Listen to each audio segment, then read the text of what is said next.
a life lesson. If you ever have the chance to leap from the rigging of a fine ship and crash like thunderous repentance upon your foes, do so. It is most invigorating. Dude, oh, crash on me, mommy. Crash on me, please.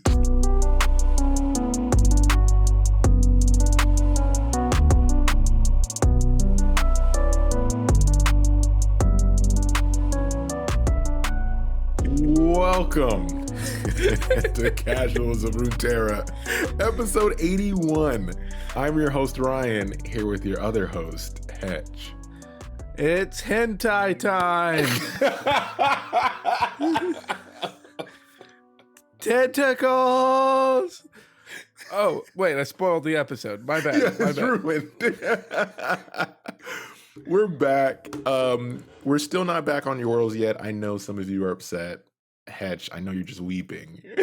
I am so excited that we're still getting like teasers and I don't have to talk about Yordles. So today we're talking about our queen, Illaoi, which has been a long time coming. We almost did her prematurely. That sounds awful. We almost did her bio prematurely. You know, Hetch started off with the hentai and fucking ruined everything. But, you know, in the past when we did our harrowing stuff, go listen to that. We almost did her again when we did our Runation stuff. Go listen to that. But we held off and it was worth it. I mean, shit, even when the Rune King came out, we were like, should we do it now? But no, now is the time. Riot has forced our hands. But one thing that's never forced is housekeeping, because that's just up top. It's something you have to do. This is our religion, is housekeeping up top. You can listen to us everywhere. You can send an email to podcastcore@gmail.com. Visit us at podcastcore.com for all of our info. And then follow us on any platform you prefer, or all the platforms, because that helps with discoverability. Leave a like, follow, short review. But the easiest way is to tell a friend to learn about our God and Savior, Nagakaborus, by listening to the Casuals of Runeterra podcast. That's right. That's right. We finally get to talk about our religion. And which is funny that we're talking about our religion and it's not even Talos, which that is a joke only for you, Ryan. No one's gonna get it. Our Oblivion players out there will know. Let's hop into it. The main topic of today: Undeath by Snoo Snoo. I love it. You know I love the title. How dare you ask off camera? Get us going. What are we talking about? So obviously we've got like a lot of fun looking cards that are getting spoiled. We're recording this during spoil season, so we're already having a lot of fun, but we're going to be talking only with a couple cards. So we're going to start with Answered Prayer. So Answered Prayer is a 2-mana slow speed spell, and it has spawn 2 or spend 5 mana to spawn 4 instead. So this is the new mechanic that is coming out with Illaoi's whole kit. So all of the new Bilgewater cards that are supporting Illaoi tend to have the spawn mechanic on it. So the way that spawn works is when you spawn, you summon a tentacle, so an ephemeral tentacle, and it's a 1/1, and then for every other time you spawn, if there's a tentacle in play, that tentacle is granted +1/+1. I think the easiest way to compare it is going to be the mists from Viego. So yes. If you're familiar with the way that Viego works, of just constantly summoning these forever growing ephemeral things, this is how the spawn's going to work for Illaoi, except it's tentacle monster time. So it's that little bit is going to be fun. I think that with as far as this card is concerned, I do like that it is flexible, because it's not going to be something that's nearly as dead of a draw later in the game, because you can spend 5 mana to double its effect. But we're going to have to see just how powerful it is and how the meta shapes before we know if it's going to be good or not. But for our purposes, you know why we like to talk about cards. We like to talk about the flavor on it. So this one has um, a quote from a priest of Nagakaborus. And the quote here is: prayer to Nagakaborus is not about supplication, nor about asking and receiving. Hers is a blessing not unlike life. Strive, struggle, push, and occasionally reward will find you. And this is a very ongoing thing as far as the followers of Nagakaboros. They like life is a constant motion and it is constantly pushing against that tide. So a lot of different quotes kind of reflect that, as far as not only in their cards, but when we get into the story, you're going to see a lot of that kind of resistance. Yeah, one awesome thing about this one. So, like we said, if you've listened to our Targon episodes, though that's probably the last time we really touched on religions in Runeterra.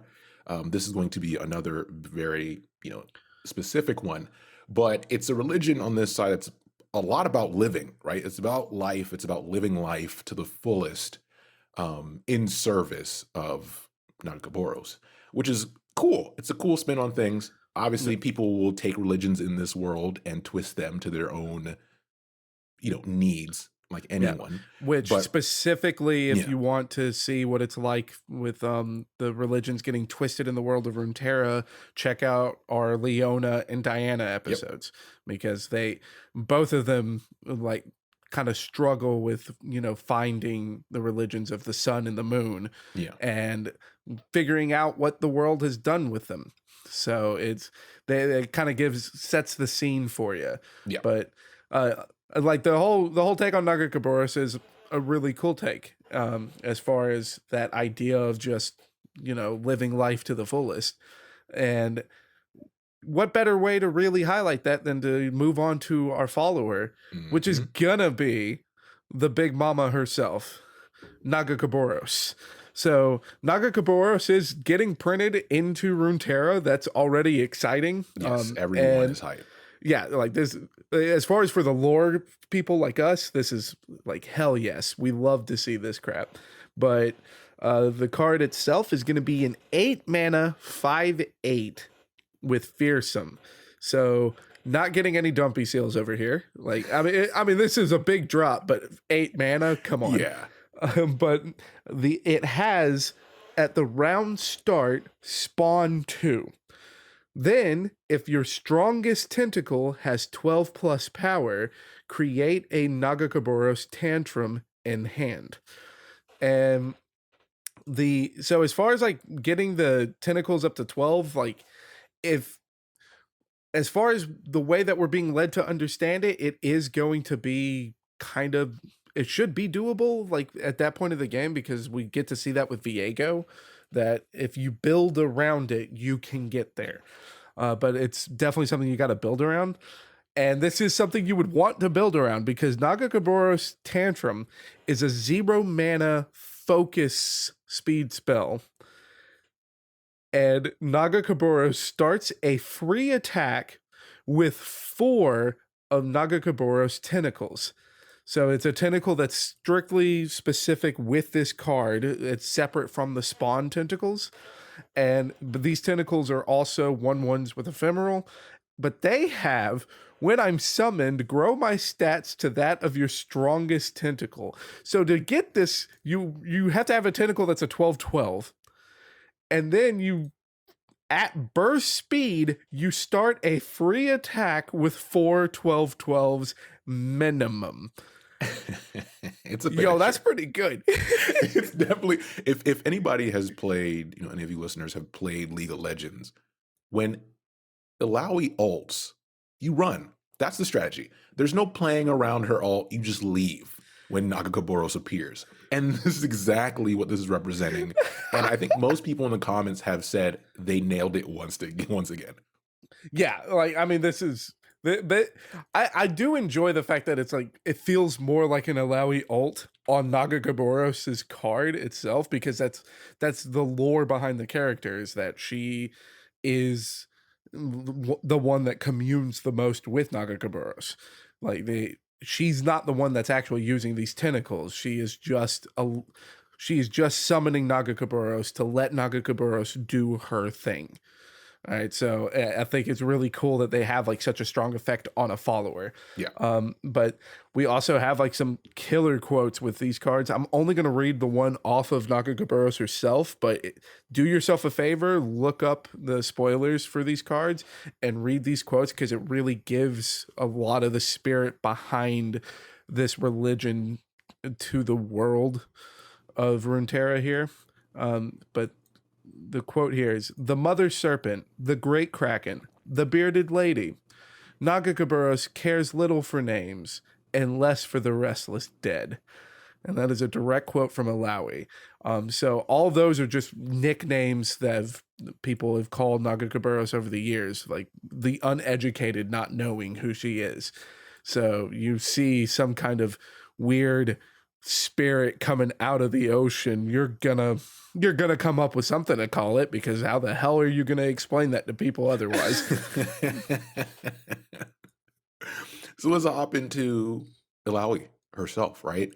And I think the first thing you see when you see her is that she's very powerful physically compared to most women in this universe.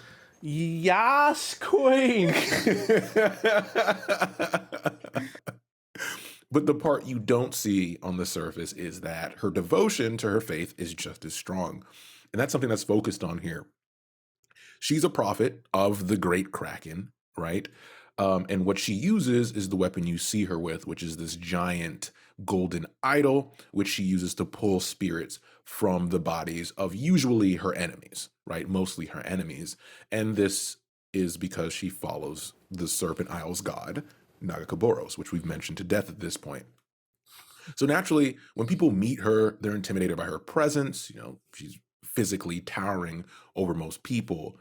Um, and when they learn that she's the Kraken priestess, you're like, wait a minute. So obviously we have this preconceived notion of what a priestess looks like. If you look at like Ari, like the way she dresses, that's your typical ideal of what a priestess would look like. Yeah, and the like with this, like, not only is it kind of hard just because of how like large Illaoi is and how powerful, but it's also something that is of the native people of the Serpent Isles, which is what they're referred to as the Buru tribe. For anyone that's paid attention to a lot of the cards printed, it's the same cards or the same tribesmen that were printed with the drop of Senna. So Senna and Lucian, they actually have like, we don't know for a fact if they're from the Buru Isles because neither of them really remember much about their childhood. Like the earliest memories Lucian has are in Demacia, and Senna's earliest memories were being orphaned and touched by the spirits of the Shadow Isles. So Yeah. she never had a home. So we don't know for a fact if they're directly from the Serpent Isles, but they definitely have like that blood in them. And Lucian and Senna are fit and they are powerful. Like Yeah. they are strong, able-bodied people, and that's what all the Buru are like. And Illaoi towers over them. Yeah. So Illaoi's not like, it's not a joke. Illaoi's like Hercules of this realm. Yeah, another thing to mention there, I'm happy you brought up Lucian and Senna, because a lot of the tenets you see for Buru people who serve the Sentinels of Light, there's some overlap there as far as their goal.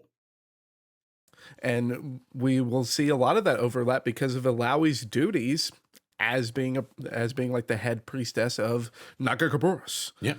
So more about Illaoi. She's intense, so it's not just her physical appearance. She's also very forthcoming. Doesn't really beat around the bush, regardless of what subject it is. When she wants something, she goes out and gets it. When she needs to do something, she does it immediately. No hesitation there. And this intensity also is part of her devotion to her faith, where there is a little twist towards the end on that. So let's talk about the god herself, right? Nagakaborus, depicted as a giant serpent head with tentacles spiraling around it, and it's in endless motion with no beginning or end. This is obviously a reference to Ouroboros, which is something that exists in our world, which is the snake eating its own tail. Yep. And It is that semblance of life constantly continuing while also being intimately in the same circle as death. But with as far as like looking more into Nagakaborus here, like the that's kind of where like the similarities end. Yeah. And Runeterra does take a lot of its own creative pushes on it. And it's one of the reasons we wanted to touch on this so much because it's very important to all of Bilgewater, or more specifically the Serpent Isles, like of the ocean and stuff. This is so anytime we talk about like our champion episodes with Pike and with Nautilus and with Fizz, we keep mentioning Nami, like we keep mentioning that there's something in the water. Yep, And exactly. it's a big mama herself. So, as Hetch mentioned, she's the god of the Serpent Isles, the god of life specifically, and also ocean storms and motion. So, there are three tenets that are associated here with this theology. And at the surface, they break down into every spirit was born to serve the universe, desire was built into every living being by the universe, and the universe only moves towards its destiny when living creatures chase their desires.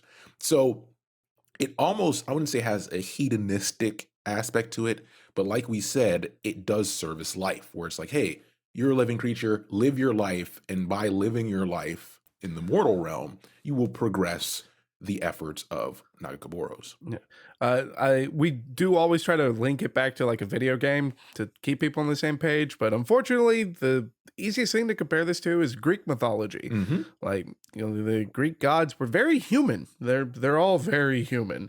Like they all have flaws as much as they have strengths. Yeah. And this is like this Nagakaboros as far or like the religion of the Serpent Isles encompasses all of that in a whole under just one god. Yeah.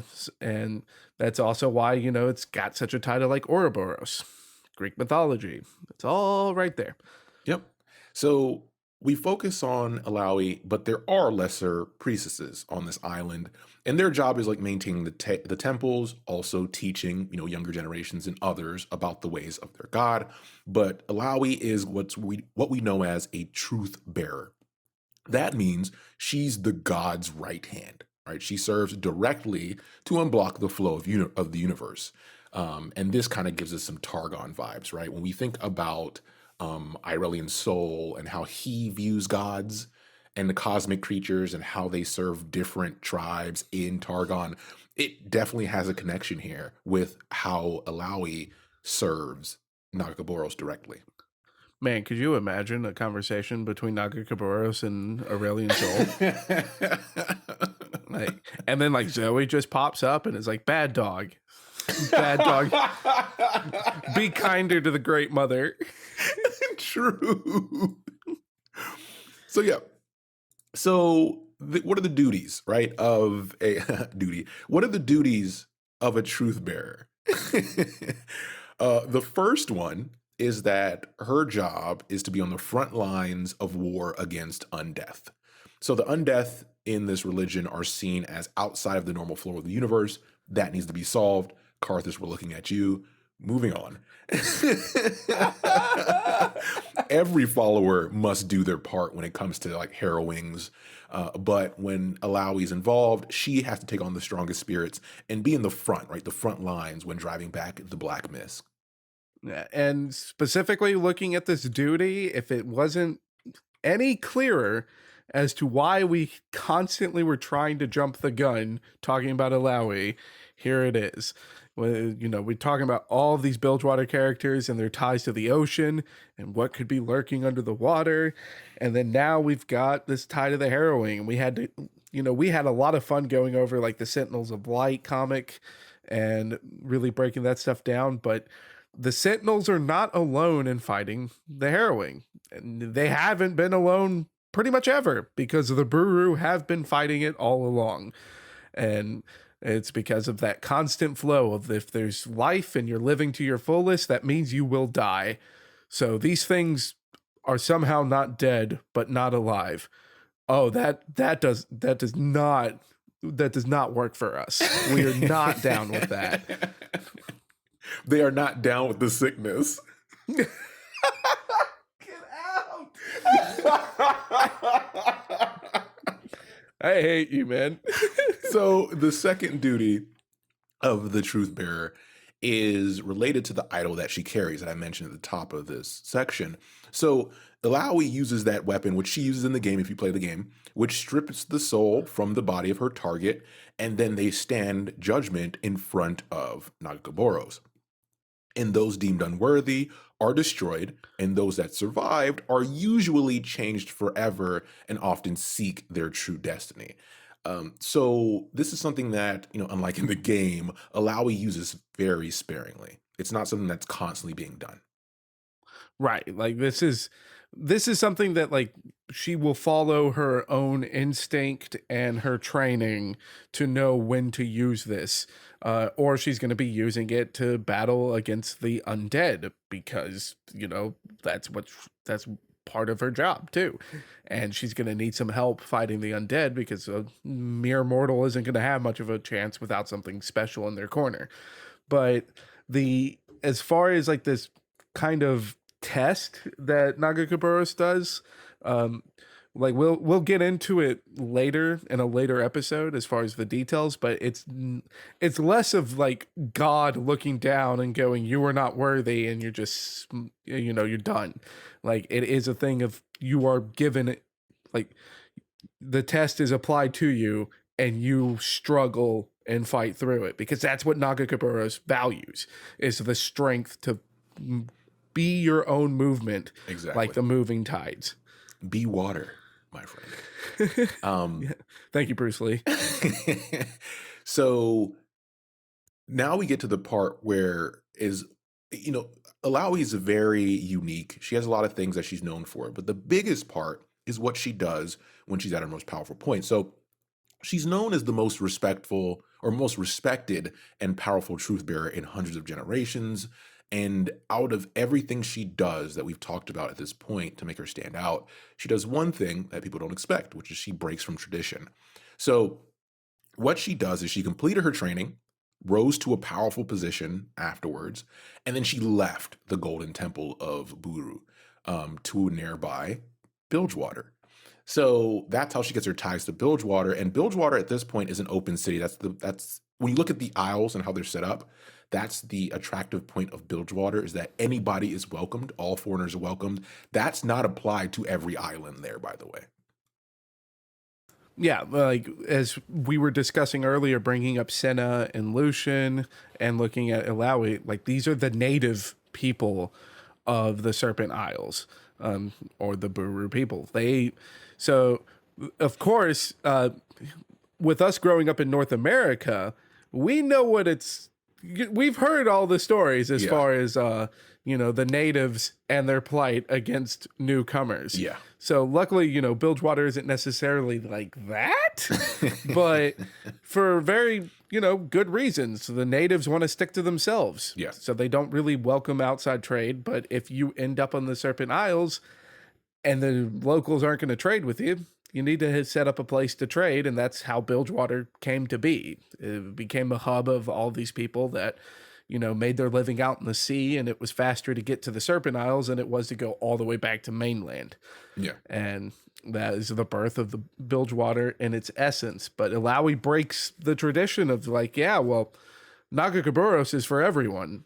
We all live. So I'm going to Bilgewater and I'm going to, just keep doing my thing, except with the locals there instead of only with the natives. Yeah, and this is the unfortunate part about how awesome their religion is versus the people and the xenophobia that develops there, because the majority of people look down on Bilgewater, and former truth bearers, unlike Blaui, would deem it untouchables. So whenever something would occur, it would be a last thought. Well, she decided not only to protect the city during the harrowing, which was a big step for the relationship with Bilgewater, but she ended up putting a select few during that time through the Great Test. So that's a big step because, like we mentioned, she only does it when she deems it necessary to put someone through that test. And the final straw was that she also allowed the opening of a few temples in the city. And it's not like these temples were, booming and with attendance, it's still a small amount of people that are chosen and allowed to go inside. But this brought a bunch of awareness to the mother serpent and the religion itself. So Alawi's revolutionary in many ways for her people and for the religion. Yeah, and in a later episode, we'll kind of get to touch on it a little bit, but like these temples aren't necessarily stuff that they built out of nothing. Like, because again, these are native people that have been here long before Bilgewater was built. So a lot of it was going into old temples and reopening them. And, but that it causes tension as far as with the Buru people, because it's like, oh, well, these unworthy people didn't even realize what building they shut down. And so, but they're also unworthy, so why should we reopen a temple to them? Yeah. And Illaoi doesn't care about that. Just like, no, I want to fight the harrowing here, so I need a place to stay. Yeah. Temple. Like we said, when she wants something, she goes for it. And the rest of the bio here kind of just wraps up some more little details. Like we have a rumor that she broke the heart of one of the most infamous pirates in Bilgewater. Who could that be? We'll tell you later. But but the biggest part is that they talk about her presence and how even though people respect her and she has a demanding presence, people are still kind of weary and fear the possibility of being tested by the Kraken's prophet, which is Illaoi. And then we get a quote to finish off from the 20 wisdoms of Nagakaborus. There can be no rest. We are the motion. And there's no better way to sum it up. Like that is Nagakaborus in a nutshell. Is constantly be in motion, constantly struggle, constantly move forward. And that is the way. And I don't blame the people of Bilgewater for being afraid of Illaoi. Like, I can't wait until we get into some of these other comics, because there's even like some comics of just people going into a tavern and there's this giant just chugging beer and beating the crap out of anyone that walks near her. And it's like, oh, that's Illaoi. And just like, oh, you've interrupted my beer. Decks a dude. Yeah, I'd be afraid of that too. I don't want to know what god she serves. I would be intimidated by the dumpy on this card, because Hey! when we give out seals of approval, she gets one. 100%. Respectfully. Respectfully on both cheeks. So Illaoi is a 4-cost 1/6 with Overwhelm. That just makes sense. And she has attack, spawn 1. So we told you what spawn does at the beginning. Then I gain power equal to your strongest tentacle, with an S, powers this round. And then her level up is I've seen tentacles, or I deal 15 plus damage. So this card, obviously, at this point, they nailed the flavor with how tentacles work, how spawn works, and just her in general. So a lot of people are pleased with it. We get a quote here on the front side of the card, which says, "The Eye of Nagakaborus is merely a name, but Illaoi takes it as a challenge to live as if her god is a constant and easily bored companion."